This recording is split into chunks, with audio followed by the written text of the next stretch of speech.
सुनिए साहब, मोहतरमा का बयान सुनिए, आपका भी टीचर साहब खून खोल जाएगा।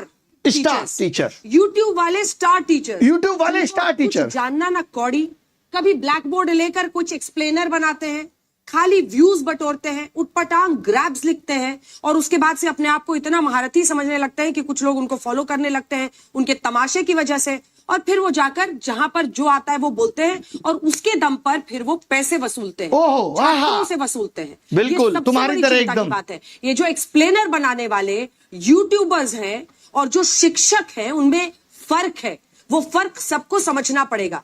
ये जो आकर पैसों के लिए अपना धंधा बना रहे हैं एजुकेशन को, वो एक तरफ है, और इसी वजह से स्कूल्स, कॉलेजेस, यूनिवर्सिटीज में पढ़ाई नहीं होती है।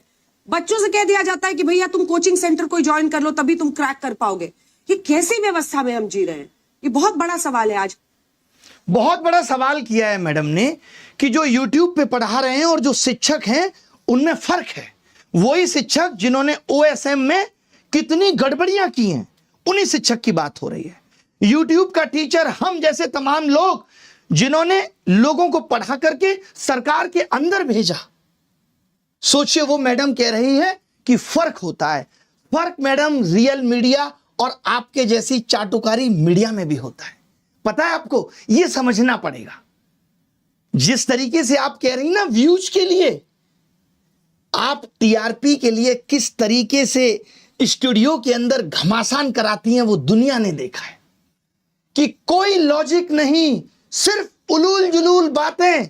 ये पत्रकारिता है तुम्हारी, इसको नंबर मिलने चाहिए। ये पत्रकारिता है लोगों के लिए। ये देखिए, झालमुड़ी सिर्फ एक स्ट्रीट फूड नहीं है, ये एक इमोशन है। ये इमोशन है झालमुड़ी, ओए होए, एक जज्बात है। गजब पत्रकारिता करती हैं। गलियों की हम आवाज जैसों है, को हर रेलवे नालायक की बोलने के हलचल है, बाद गंगा आपकी किनारे की पत्रकारिता ठंडी तो हवा देखिए के साथ घुला हुआ कितनी स्वाद गजब है, है। जिसमें सरसों के तेल की तीखी खुशबू, हाय हाय, नींबू सरसों की तेल की तीखी मसालों की खुशबू, चटपटाहट, उसी की सब सुंदरता मिलकर है साहब। एक ऐसी कहानी बनाते हैं जो हर बंगाली के दिल में बस जाती है। जो आपने पोएट्री चिपकाई है ना, कसम से मजा आ गया। सोचिए कैसे कैसे मीम बन रहे हैं तुम लोगों पे। जहां जाते हो वहां लोग मोदी मीडिया गोदी मीडिया चिल्ला के संबोधित करते हैं। सड़क पे निकलने की औकात नहीं बची है। मालूम है, इस देश के एंकर्स की सड़क पे उतरने की औकात नहीं बची है। अब इनका जीवन स्टूडियो तक सीमित है। लोग गिरेबान पकड़ के पूछ लेंगे कि क्या कर रहे हो। आपको तो चौथा स्तंभ कहा जाता था। पिछले साल रैंकिंग 153 थी, इस साल 157 है, और वो यूट्यूब के एजुकेटर्स पे सवाल उठा रहे हैं। तुमने क्या किया भाई? कभी प्रधानमंत्री से तुम सवाल पूछ पाए? 56 इंच सीने के सामने तुम्हारा सीना तो आधा इंच का भी नहीं रहा।